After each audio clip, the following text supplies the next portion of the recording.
Hello, everybody. On today's episode, we host the voice that has no doubt entertained all of you poker enthusiasts on uncountable occasions, covering the thrills, the laughs, and the tears. Poker just would not be the same without him. We are proud to welcome to the podcast legendary commentator James Hartigan. Welcome, James. Wow, that is one hell of an intro. The voice who's entertained you, the voice you've been forced to listen to for a decade and a half while trying to watch poker. I'll take that. I'll take that as an intro. Take care however you like it, but I for sure have listened to your voice over and over and over, and it certainly wouldn't be the same. Very, very entertaining for sure. Bless you.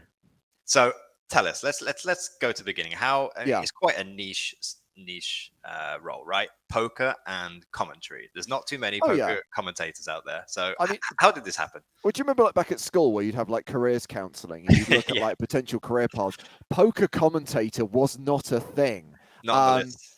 But no, my background is in journalism and broadcasting. I've been a newsreader, I've been an entertainment reporter, I've been a radio presenter, and I've always been a poker fan. And bear in mind that I'm quite ancient. So this predates things like rounders and the poker boom and the advent of online. When I first started playing poker in the 1990s, I didn't know what Hold'em was. We played 7-card stud. Yeah. That was the game back then. And that's what my home game used to be. And it was always there in the background. And then when TV poker first started appearing at the end of the 90s, late night poker on Channel 4, which got, I think, so many people in the UK into the game, that's where I first saw Hold'em and was like, wow, poker on TV, this is awesome. But never really thought, again, that was a career path. It was only when everything started ramping up and there were more and more live events, more and more poker TV shows, that an opportunity came up because I was a professional broadcaster who knew a little bit about poker, and that's what they needed. They needed people who could actually host all of this content they were now making. They were finding various professional poker players who could be the analysts, who could do the expertise stuff, but kind of the person who could kind of keep the ship on course and manage all the kind of into and out of break junctions and kind of, do that aspect. They were in short supply. So it was very much right place, right time, but also having a certain skill set with an interest in that game. Yeah, I mean, it's quite a journey. So you're basically the captain of commentating. Then you hold the ship steady. I think. My friend and colleague and sidekick now of more than a decade, Joe Stapleton. The analogy he always draws is that I'm steering the ship while Joe is firing the guns, and sometimes firing the guns into our own ship, which is a very, very, very apt metaphor. You agree with it? Yeah, to a certain degree. I mean, look, I obviously love working with Joe, and I know basically how we have this kind of yin yang relationship. We obviously play roles on air. He's obviously a lot less reckless and a lot less of a wild man or loose cannon than he makes out on stream, and I don't genuinely have the level of contempt for him that comes across on the broadcast. That's just very much our kind of on-air partnership. And it is very much a partnership. And I think that's the thing I've been most grateful for in the second half of my poker commentating career, is to have that duo and have that other person that you can work with. But equally, I'm very grateful for the first half. I got to work with a diverse range of co-commentators, other broadcasters and professional poker players that kind of helped me learn the ropes. Because if I were to look back, the first gig I ever did was the World Cup of Poker in 2005. So Stars was the first gig I ever did. And if I were to look back at that, and I do have the DVD somewhere, I probably cringe. And I do think that you get better, you evolve. And let's be brutally honest, when I talk about them needing poker commentators back in 2005, the level of expertise you needed was, do you know that a flush beats a straight? And that was about it. Now, even for the lead, even for the play-by-play guy, I do think the understanding and the nuances required are much greater. So I've had to learn.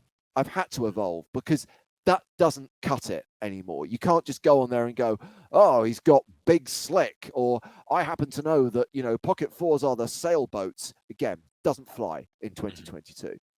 No, it's true. I was saying this to someone before. You only have to look at the commentary, like you said, from 10 years ago and compare it to today in terms of strategy and the complexity of what people are saying. And I mean, the average viewer is just so much better at poker themselves. They are, and I think it depends on what the output is, because we straddle both live and pre-recorded content, right? So we'll do the live streams, which obviously a lot of people watch, whether that's live streams of live events or in recent years online poker, but also the TV shows we do. And I think the one thing that has to kind of tie it together, and it comes back to your very kind introduction, is it needs to be entertaining. We're trying to make entertainment here. But I think for a TV audience, the entertainment factor has to supersede any analysis. I think on a live stream, you're talking much more to a poker-centric audience who kind of understand some of those concepts, maybe want to learn stuff, want to get better. Whereas with a TV show, you basically want people to just fall in love with this amazing world and this amazing game. And yes, of course, you need to talk about what might be going on in the minds of the players or why they're doing certain things, but the analysis has to be second to just providing that level of entertainment. And that's why I will always defend to the hilt the work that like Lon and Norm have done on the World Series of Poker shows over the years. I think Norm and Chad is brilliant because that's what the audience wants. They want to be entertained. And a Norm and Chad gag is always going to take first place for me over any kind of GTO breakdown of 3-betting hand ranges. Yeah, it's so true for the wider audience, like you said, especially on the TV. And we actually had Joe on, and he was talking about, in that first minute, if he can grab the attention of someone you would have lost, just through your words, that can just make all the difference to people actually tuning in and watching poker. But he was singing your praises quite a lot, James, and leading on to that, I want to ask you, what makes a great commentator in your eyes? Wow. Someone who understands that it's not about them, and it is very much, people always ask me who my influences are. And I guess that they would think that I'd be looking at people in the poker industry. And obviously I have a lot of respect for so many other commentators who work in this field, but I draw my influence from the sport that I followed for, my God, nearly 40 years now, which is American football. Okay. And the great play-by-play announcers, people like Al Michaels, Mike Tirico, Joe Buck, just learning from them, which is just the smoothness, but the understanding that the less you say sometimes, the better, that you are there to kind of guide the audience through it. But more than anything, and again, it's very specific to my role, your job is to build the stage for the other guy to perform on. So whether that's Joe or whether that's a pro analyst who's in the booth with you, it's basically asking them the right questions and giving them the opportunity to impart their knowledge, whilst, as I said, keeping that ship on a straight course and making sure that the audience is taken from A to B to C to D and told that story in a logical, chronological order, because that's what good sports coverage is. It's storytelling. And by the way, I'm not saying that poker is a sport, and I don't even want to get into that, but how it's covered, how it's televised, how it's streamed is 100% akin to live sports coverage. So that's why I take my cues from that. Okay, so is this something like you trained, you practiced, you have a very expressive voice. Is that something that you take outside commentary as well? Or yeah, I mean that comes from doing, I mean, look, my preference is always going to be live. I'm a radio guy. Okay. That's my background, and that's why when we started, I started doing TV shows. So I started doing the World Cup of Poker. I took over the EPT from Colin Murray in 2006. The live streams came along about 12 months later, and I was so excited that we were actually going to start streaming poker live and be talking to an audience in real time, because that was my background. I used to do live radio, and there's a genuine thrill, a buzz, and adrenaline that you get out of doing live that you just don't get from a pre-recorded environment, where if you screw something up, you can go back and do it again. Whereas in the moment, hey, you messed this up, you better paper over the cracks. And I guess, to come back to your question about what makes a good commentator, I guess I spin that slightly and say, what makes a good live broadcaster? It's someone who can ensure that the audience can never see the plumbing. It's the analogy of the swan. If the broadcast is going fine, if technically everything's working, there's no problem, it's the easiest job in the world. As soon as stuff starts going wrong, you don't want people to know that below the surface, the legs are all over the shop. You don't want people to know. So you basically just have to keep it as if everything's normal. So that's where you earn your money, as it were, in never letting the audience know what may be going wrong behind the scenes. It's business as normal, whatever happens.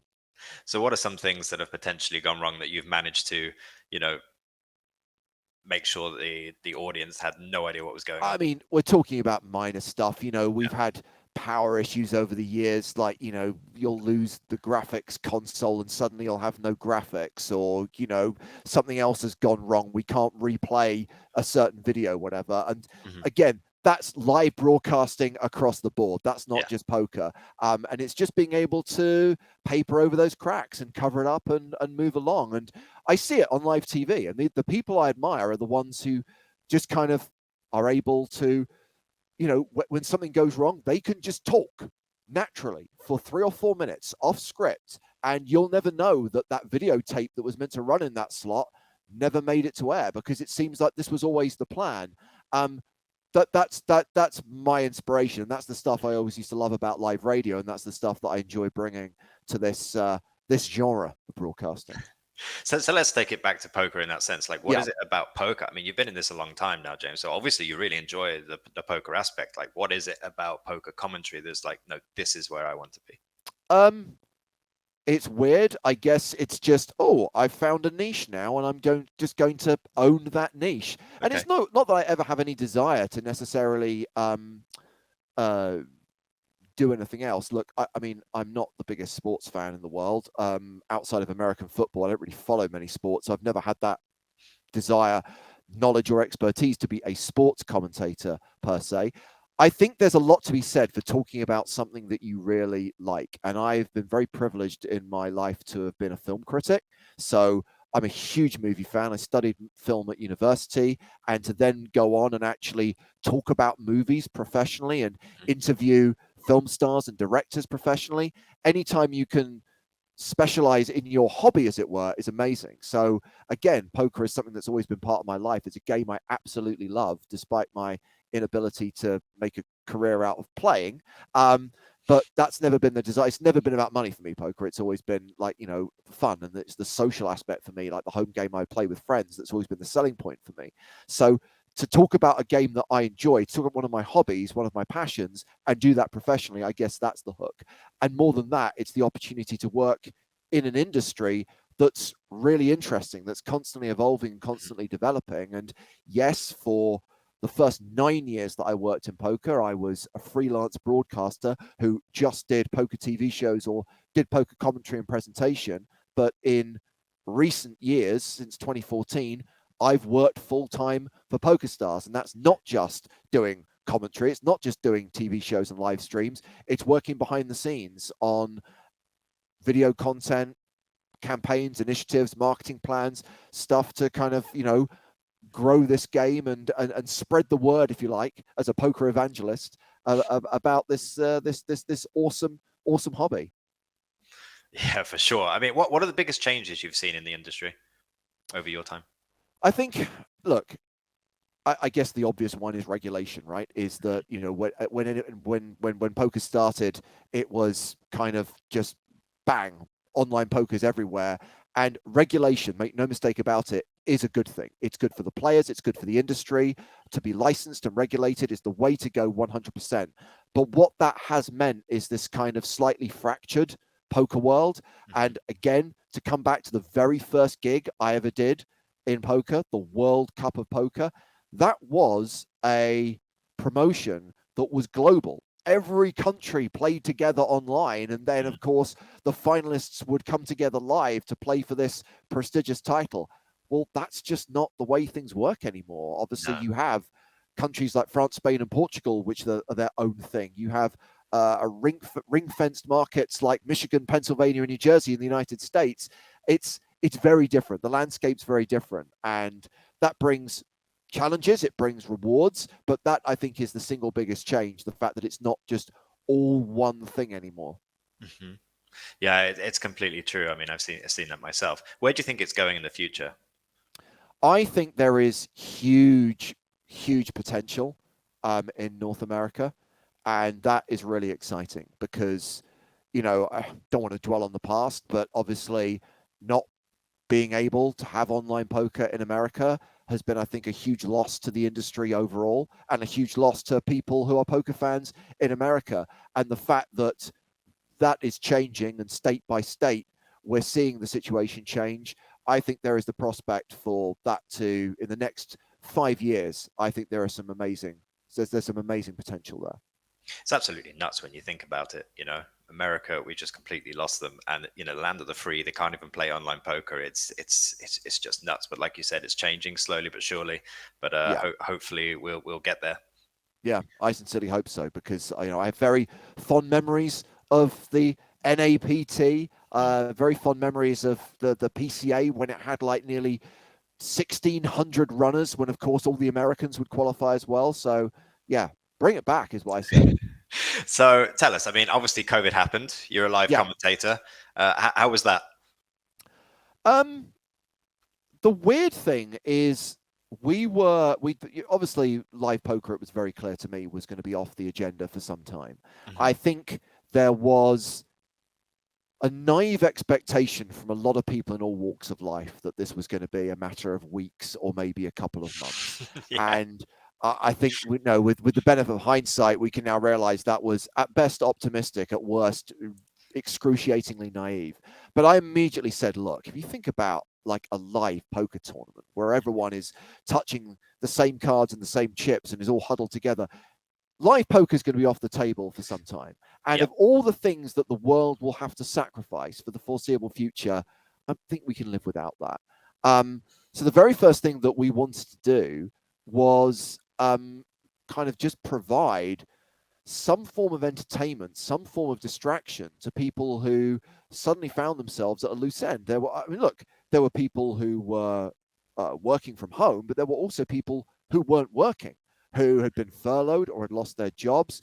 I think a lot of people were struggling with the concept of being kind of like shut indoors for most of the day. So what we wanted to do, and it honestly came from this place, was let's just be on air every day and provide some entertainment. And look, we've got no current poker to show them, but the amazing thing is we've got all of this archive and all of these old EPT shows. And interestingly, one of our producers had dug out all of the shows from the early seasons of the EPT and had said, I think it might be really interesting if, for like during the breaks on our like EPT streams, if we have like, kind of a modern perspective on like these old hands or these old final tables. And we're like, well, let's just do it as a live stream. And hence EPT Retro was born. The idea that we go back to season 1, season 2, season 3, and we'd put a 2020 lens on 2004 era poker. I mean, I watched those TV shows when they first went out. Joe had never seen it before. We roped in some of the members of the Stars team like Lex, Spraggy, Finton. I think Lex was on the tour back then, but for Spraggy and Finton, they hadn't seen it before. So it was just awesome to go back and watch and be reminded of so many of the stars of the poker boom, those faces who were kind of on every single TV show during that time. And also just be reminded of some of the atrocious play that you would see in an era where ICM wasn't really a thing and you played for the win.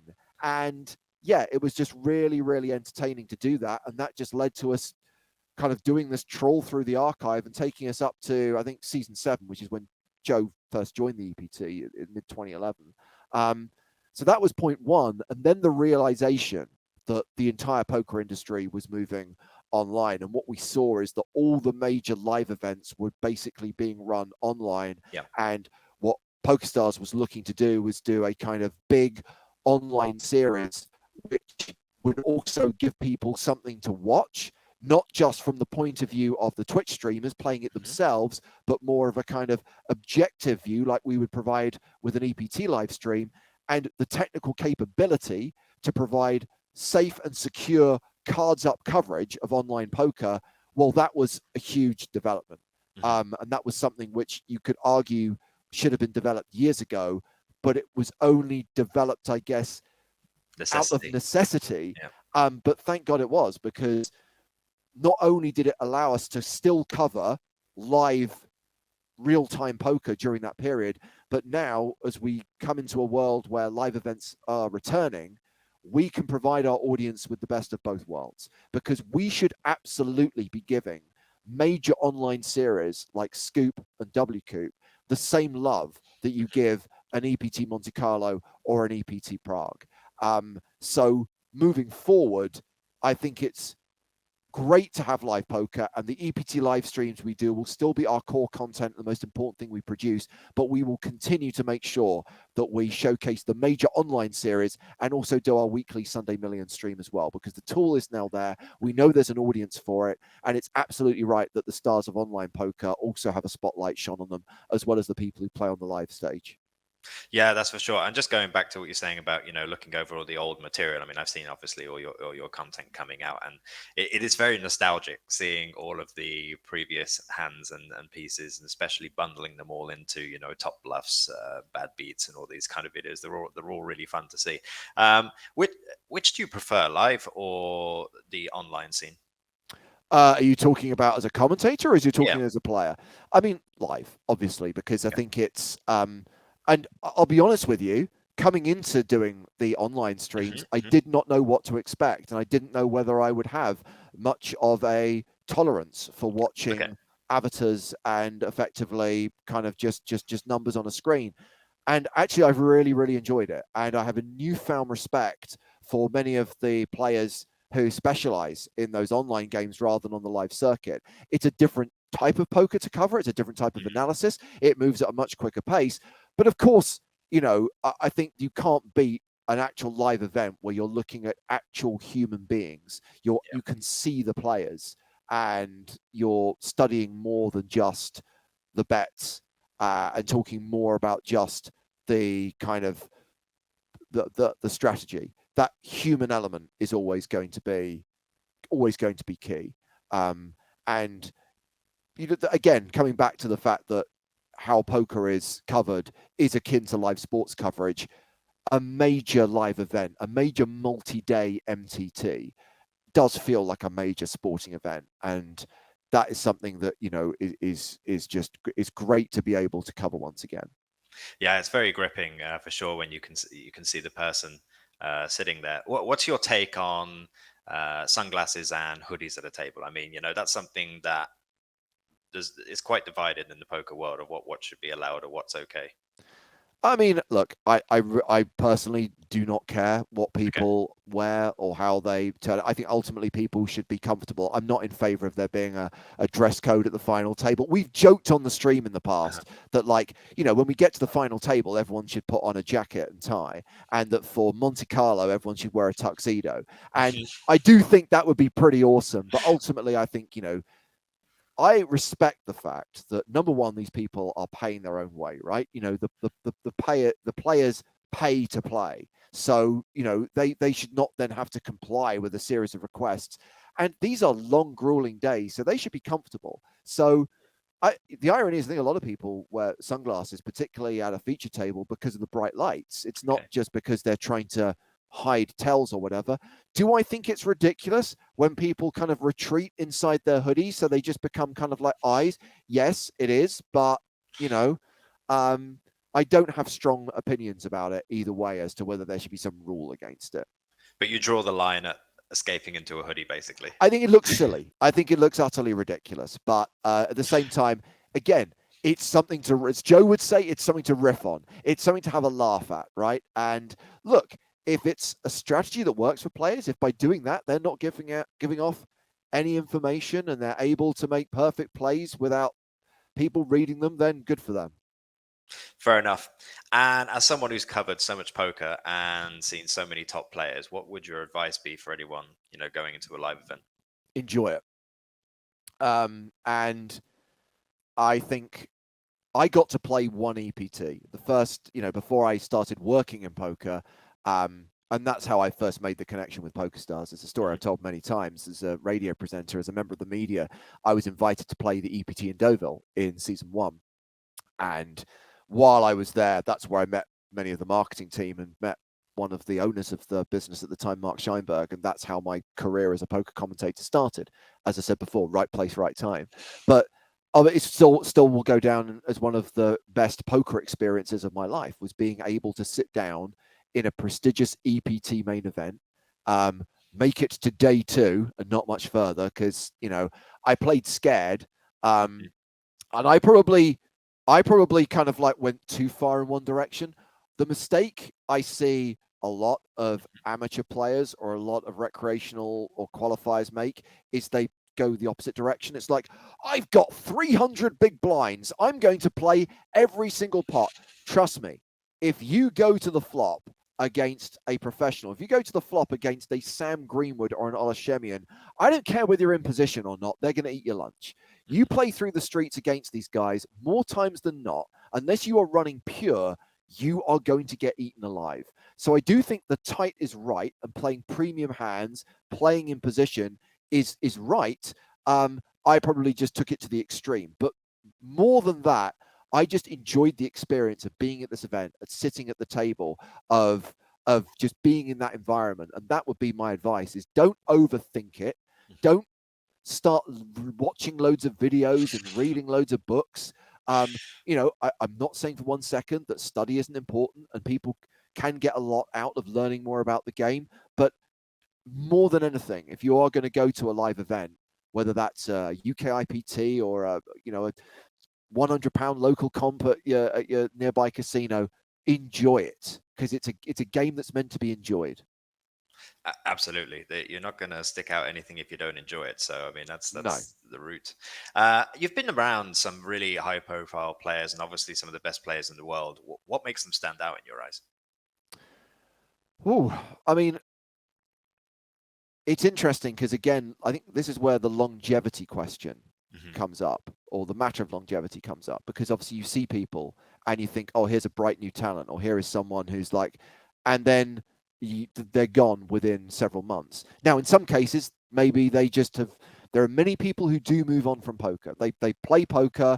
They're very good at it. They're very successful, and then they move off to do other things. And then there are some people who have maybe a bit of success, maybe 1 or 2 big scores, but then maybe that success is not repeated and the game doesn't work out for them. It's the players who've been there since the beginning, who are still relevant today, that I have the utmost respect for. So I think about someone like Patrick Antonius, for example, who, was on the EPT in season 2, made the final table of Barcelona in 2005, won Baden the same year.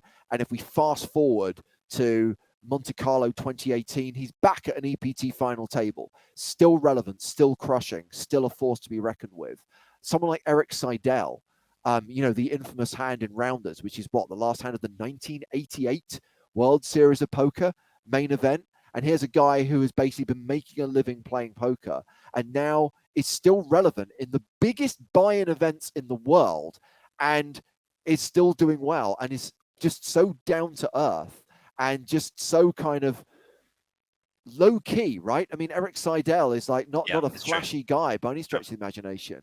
Those are the people I really, really respect and have the utmost time for, because they're still there and they're still winning. So they're clearly doing something right. And that's not just because they have a God-given natural born talent.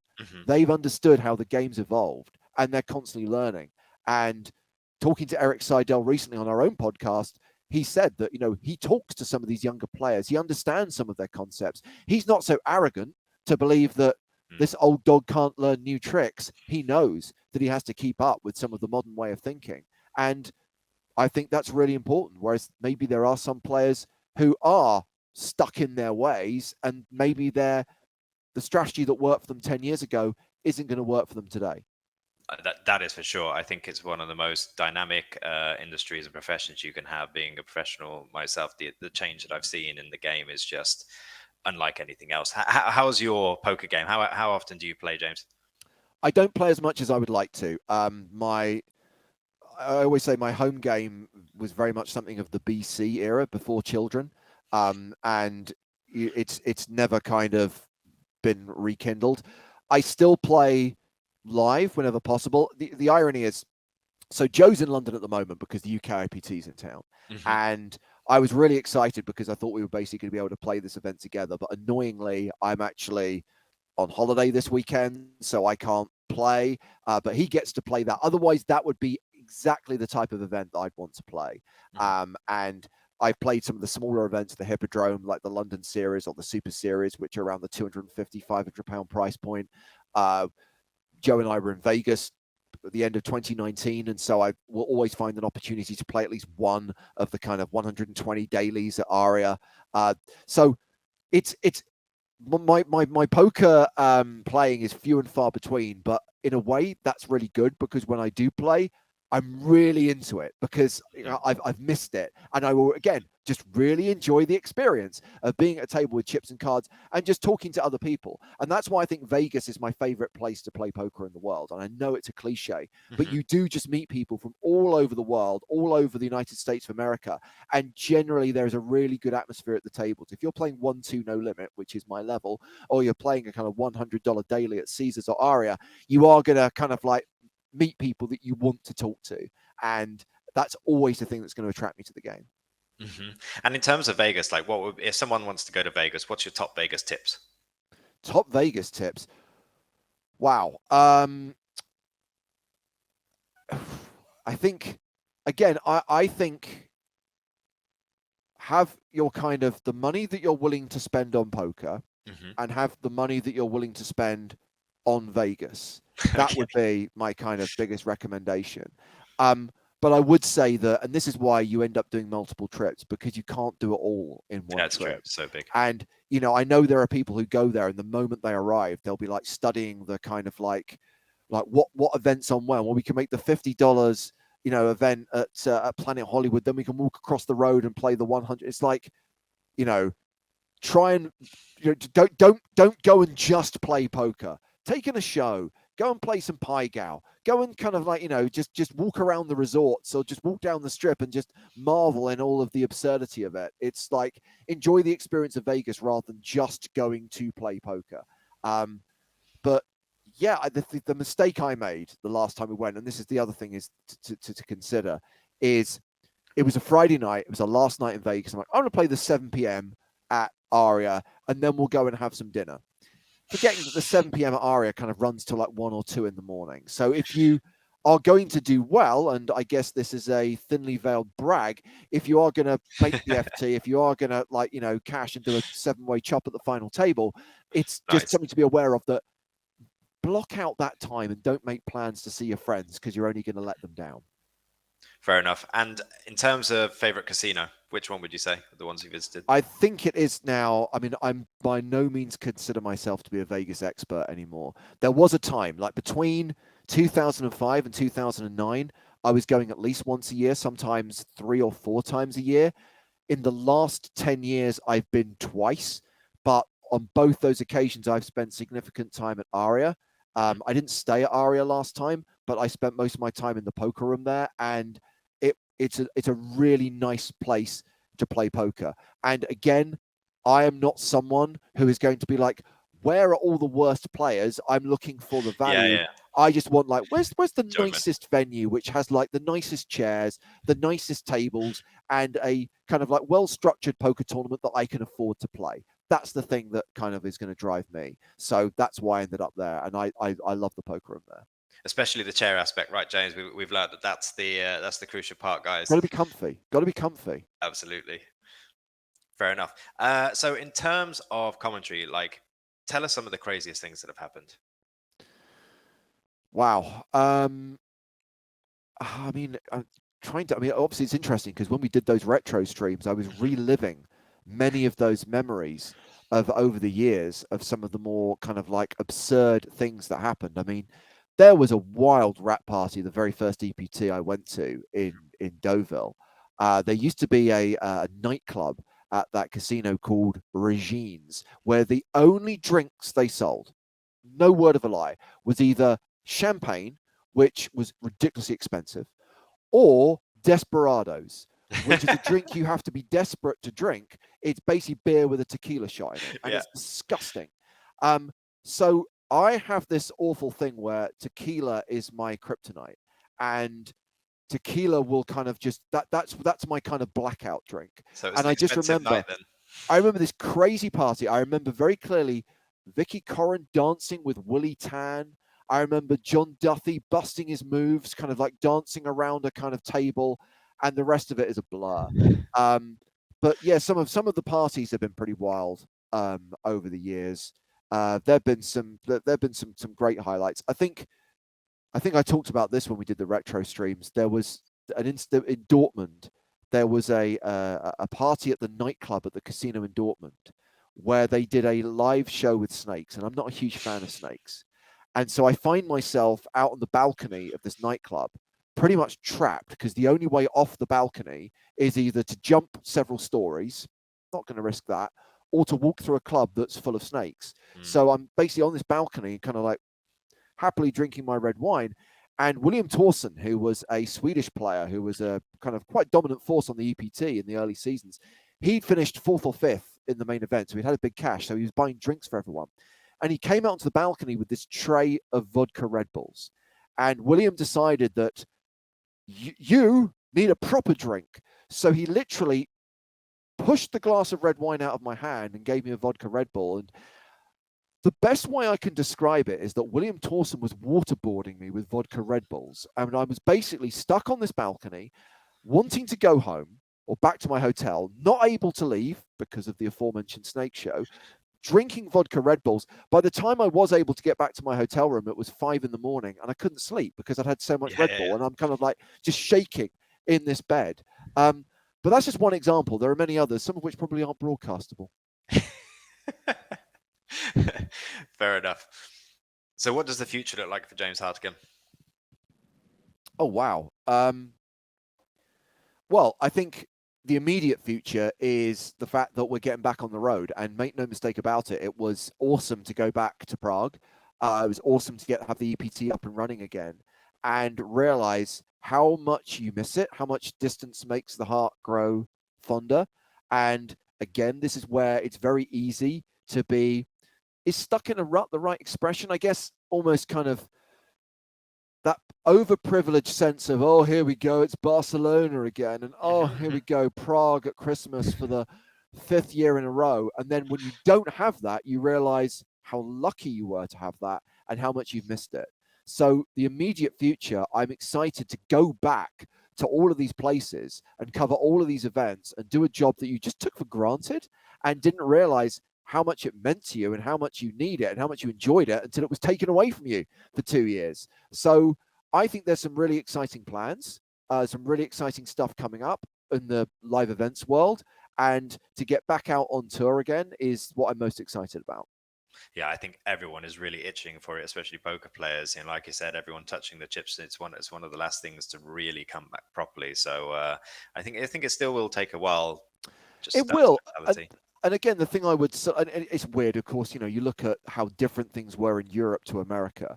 And I know that so many people, and John Oliver, who for some unknown reason, loads of people who watch our streams think I sound like. I don't hear it myself, but John Oliver always makes all these jokes about the state of Florida. And Florida basically has just had live poker pretty much continuously through the last 2 years. So there's a lot of people who look at Europe, it's like, what's taking you guys so long? I actually respect the decisions that we've taken to really kind of wait till the right time and to make sure that whatever we do, that it's kind of like, guys, the safety of players, the safety of staff has to be put first. And we have to make sure that the protocols and the safety measures are in place to do this properly and not put people at unnecessary risk. Spoiler alert, we are still living in a global pandemic. It hasn't ended yet. Yeah. So I do think that's important to recognize. And I think it was important to kind of like have this kind of like slow return and adjust to coin the cliche, the new normal. But the signs are good that we are returning to normal and we're seeing these events coming back. And obviously I'm thrilled about the return of regional tours like the UK IPT, which we just talked about a moment ago. That's really great to see because I think that those have been much missed, those smaller tours, those smaller events.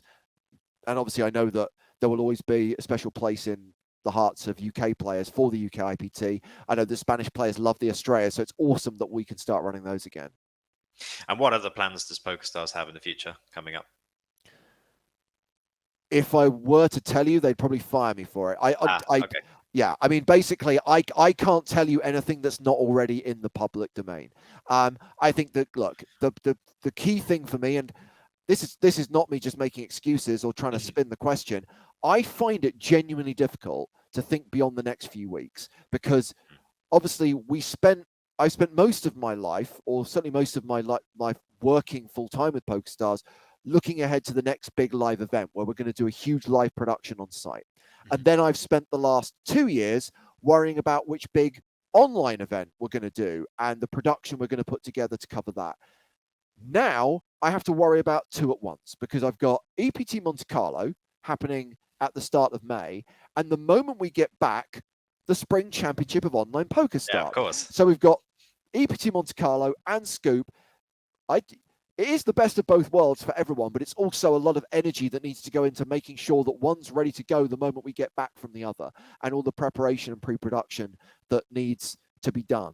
So that is absolutely occupying all of my focus and attention and time at the moment. But I do think that is something that people can look forward to, whether you're a player or whether you're just a casual poker fan who just loves watching poker content. You're going to get 5 days of live coverage of EPT Monte Carlo, and then you're going to have selected live streams covering some of the bigger events from Scoop.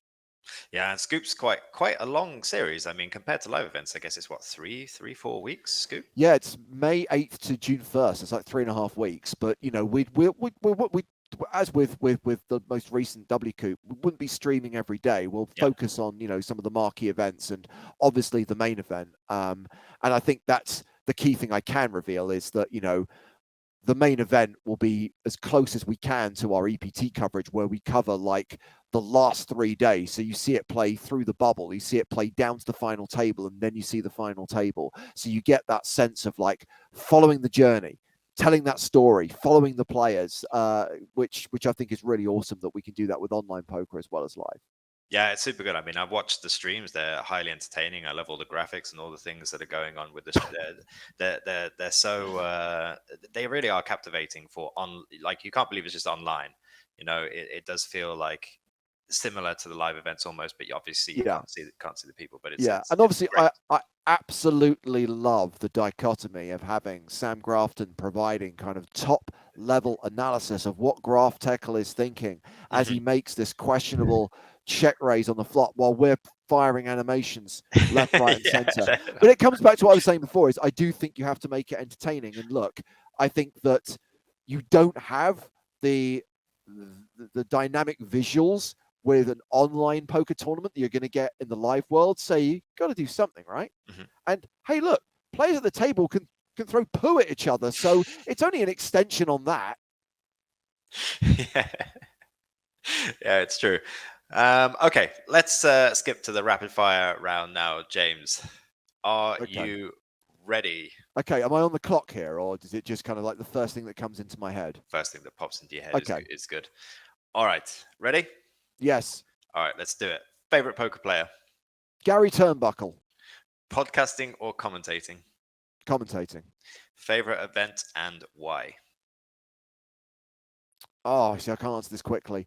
I'm going to pick one of the ones that we don't do anymore, either Berlin or Vienna. I'll go Berlin. And that probably is because we don't do it anymore, but I really love Berlin and I love the hotel there. Okay, what do you love most about poker? The social aspect, just meeting people at the table, meeting people from all over the world, chatting to people, and just, you know, the camaraderie you get, even though you're playing for each other's money. What are you best at in commentary? Steering the ship and building the stage. What are you worst at? Analysis. What's the best thing about being a poker commentator? I think just being able to broadcast live and talk about a game that you love and enthuse and bring poker to people all over the world. The worst thing? The hours. The hours. Okay. If poker commentary disappeared tomorrow, what would you do? Start a YouTube channel about James Bond movies. Okay, cool. What's the best book you've read lately? Perfidia by James Ellroy. Favorite movie? The Godfather Parts 1 and 2. I cheat by bolting them together as one movie. I noticed that. Favorite place in the world? Favorite place in the world? Wow. Either Sardinia or Sicily. It's a coin flip. Let's go Sicily. Okay. Tell us something most people don't know about you. I was an RAF cadet. Oh, yeah. I did that as well. Flew a plane, fired a gun. Got what I wanted out of it. Same. Proudest moment? Is it too cheesy to say the birth of my daughter? I don't care if it is or Of course not. not. I'm going to say it. Fantastic. And we'll wrap up there, James. Thank you so much for your time. It was an Not at all. You're absolute welcome. pleasure to have you on. I hope you all enjoyed it, everyone. And yeah, this will be coming out soon. Take care.